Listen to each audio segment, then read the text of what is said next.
बोले नाम के प्रसाद से भगवान शिव अविनाशित्व को प्राप्त हैं।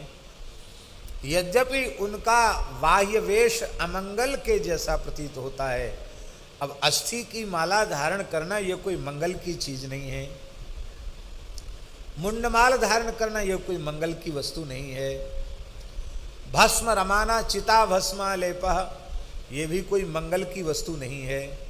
लेकिन ये सब अस्थियों की माला,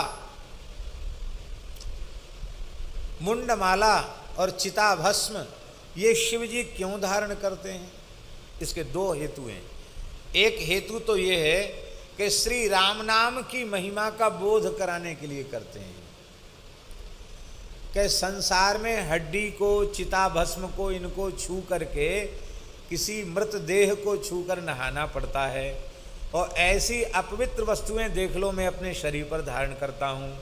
लेकिन जब मैं कीर्तन करते हुए तांडव नृत्य करता हूँ तो मेरे जटा मंडल खुल जाता है, और मेरी जटाएं जब शरीर से स्पर्श होती हैं और जब मेरे शरीर की वह भस्म झड़ती है तो ब्रह्मा नारद शिव सनकादि सिद्ध बड़े बड़े देवेंद्र महामुनीन्द्र उस रज को अपने मस्तक पर धारण करके कृतार्थता का अनुभव करते हैं।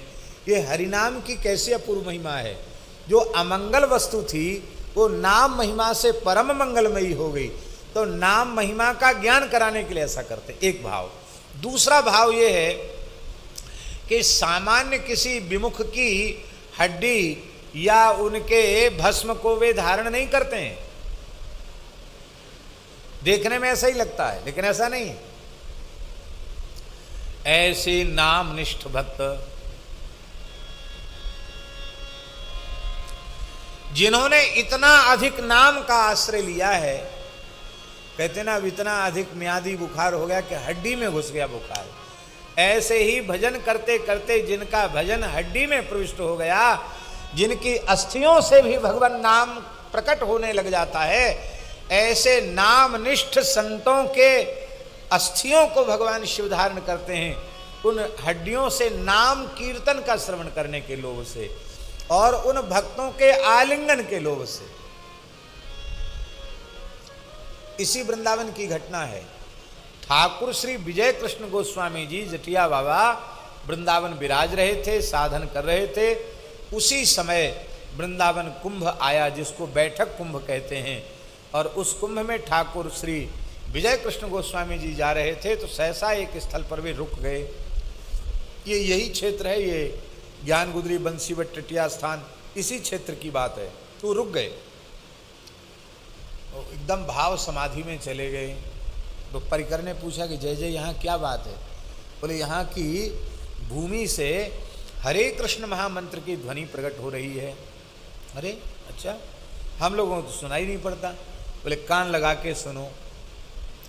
तो उस स्थल पर लोगों ने कान लगाया तो उसमें बड़ी तीव्र गति से हरे कृष्ण कृष्ण कृष्ण हरे हरे, हरे राम राम राम हरे हरे, ये उच्चारण हो रहा था। सबको बड़ा आश्चर्य हुआ कि यहाँ कोई व्यक्ति तो नहीं, इतनी तेजी से एकदम अजस्र नाम का प्रवाह जैसे चल रहा है, ये कैसे? तब आपने कहा कि यहाँ एक नाम जापक संत की हड्डियाँ इतनी गहराई पर हैं, उन हड्डियों से ये ध्वनि आ रही है।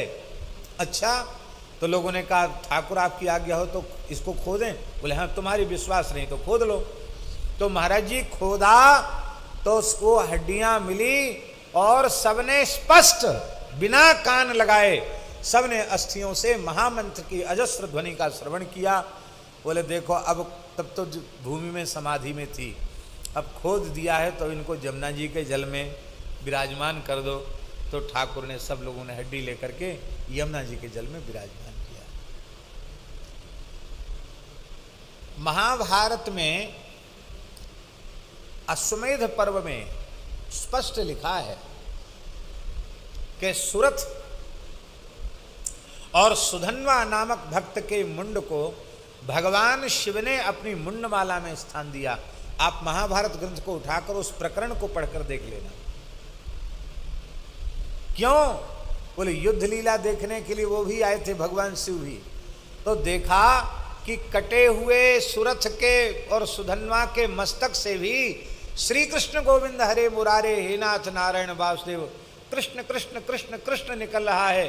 भगवान शंकर रोने लगे, बोले नंदीश्वर जाओ, इस मुंड को जल्दी लेकर के आओ, मैं अपनी मुंडवाला में स्थान दूंगा। और उसी समय भगवान नारायण ने, भगवान श्री कृष्ण ने गरुड़ जी को आज्ञा दी थी कि इन भक्त श्रेष्ठों के मस्तक को त्रिवेणी संगम में जाकर समाधिस्थ करो। अब आगे आगे तो गरुड़ जी लेके भाग रहे हैं, पीछे पीछे नंदीश्वर भाग रहे हैं। बड़ी भाग दौड़ भई महाराज, और अंत में गरुड़ जी ने त्रिवेणी संगम में दोनों मुंड छोड़ दिए। तो वहां से नंदीश्वर उठा करके लाए, और भगवान शिव ने त्रिवेणी का जल जिससे टपक रहा था, ऐसे मुंडों को अपनी माला में स्थान दे करके आनंद विह्वल होकर शंकर जी नृत्य करने लगे। चिता भस्म धारण करने का भी रहस्य यही है कि उन संतों की चिता भस्म से भी रामकृष्ण हरि प्रकट होता है। तो उनकी चिता भस्म का आलिंगन करके उन भक्तों के सर्वस्वभूत आलिंगन का सुख भगवान सुख प्राप्त करते हैं। तो सहज अमंगल